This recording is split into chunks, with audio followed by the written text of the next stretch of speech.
ఈ రోజు ఒక 6 పాలసీ రాబోయే రోజుల్లో ఒక చరిత్రకు శ్రీకారం చుట్టబోయే ఈ 6 పాలసీస్ అన్ని కూడా ఇక్కడ చర్చించుకుంటున్నాం. చాలా మంది సభ్యులు ఇప్పటికే దీనిపైన వాళ్ళ అభిప్రాయాలు తెలియజేశారు. ఈ 6 పాలసీలు చూస్తే AP industrial development policy 4.0, AP MSME and entrepreneur development policy 4.0, AP food processing policy 4.0, AP electronic policy 4.0, AP private parks policy 4.0, AP integrated clean energy policy 4.0. ఈ 6 పాలసీలు మనం ఈరోజు హౌస్లో చర్చించుకుంటున్నాం. ఇటీవల కాలంలో రాష్ట్ర ఆర్థిక పరిస్థితి చూసిన తర్వాత గడిచిన 5 సంవత్సరాలు ఈ రాష్ట్రానికి ఇన్వెస్ట్మెంట్ అనేది వచ్చే పరిస్థితి లేదు. వచ్చిన ఇన్వెస్ట్మెంట్ కూడా ఈ రాష్ట్రం నుంచి వేరే రాష్ట్రాలకు వెళ్లిపోయే పరిస్థితి వచ్చింది. ఎప్పుడు కూడా సంపద సృష్టించాలంటే ఇండస్ట్రీ రావాలి. అదే సమయంలో సర్వీస్ సెక్టర్ కూడా బాగా అభివృద్ధి కావాలి. దీనికి చాలా మంది పారిశ్రామికవేత్తలు వచ్చి ఏదైతే వ్యవసాయంలో కూడా వ్యవసాయ ఆధార పరిశ్రమను కూడా పెట్టి రైతులకు కూడా న్యాయం జరగాల్సిన అవసరం ఉంది.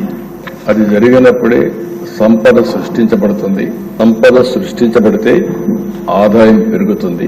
ఆదాయం పెరిగితే పేదవాళ్ళకు కూడా సంక్షేమ కార్యక్రమాలు వాళ్ళను కూడా ముందుకు తీసుకుపోయి ఆలోచించడానికి దోహదం చేస్తుంది. ఇంకా ఈ రోజు ఈ 6 పాలసీల వల్ల కొంతవరకు ఇది అవుతుంది. ఇంకా కొన్ని పాలసీలు తీసుకొస్తున్నాం. అన్ని కూడా ట్రాన్స్పరెంట్ గా ఎక్కడికక్కడ పెట్టుబడులు ఆకర్షించడమే కాకుండా అభివృద్ధి ధ్యేయంగా ముందుకు పోయే పరిస్థితికి వస్తున్నాం.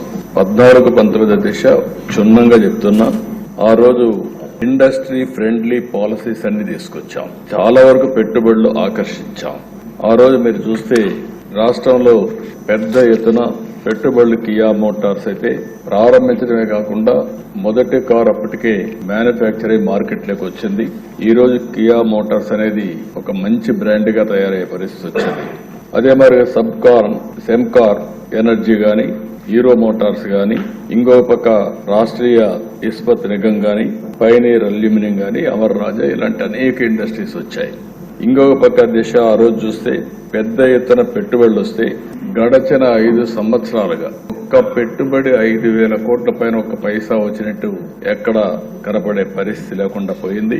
227 ప్రాజెక్టులు ఎంఓయూలు చేసి ఈ ఆనాటి ప్రభుత్వం యొక్క నిర్లక్ష్యం వల్ల లేకపోతే వ్యతిరేకత వల్ల ఇక్కడి నుంచి వెళ్లిపోయే పరిస్థితికి వచ్చారు. ఇంకో పక్కన దేశ ఆ రోజు 14-19లో పెద్ద ఎత్తున 15,000 ఎకరాలు ఇన్ఫ్రాస్ట్రక్చర్ కోసం ల్యాండ్ కూడా సేకరించాం.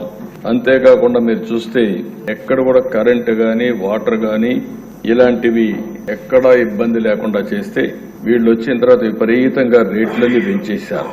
30 రూపాయలుండే వాటర్ టారిఫ్ ని మీరు చూస్తే అట్ ఏ టైం 120 రూపాయలు పెంచారు. కరెంటు ఛార్జీలు పెంచారు. దీనివల్ల కూడా ఇండస్ట్రీ కూడా మనుగడ సాధించలేకపోయారు.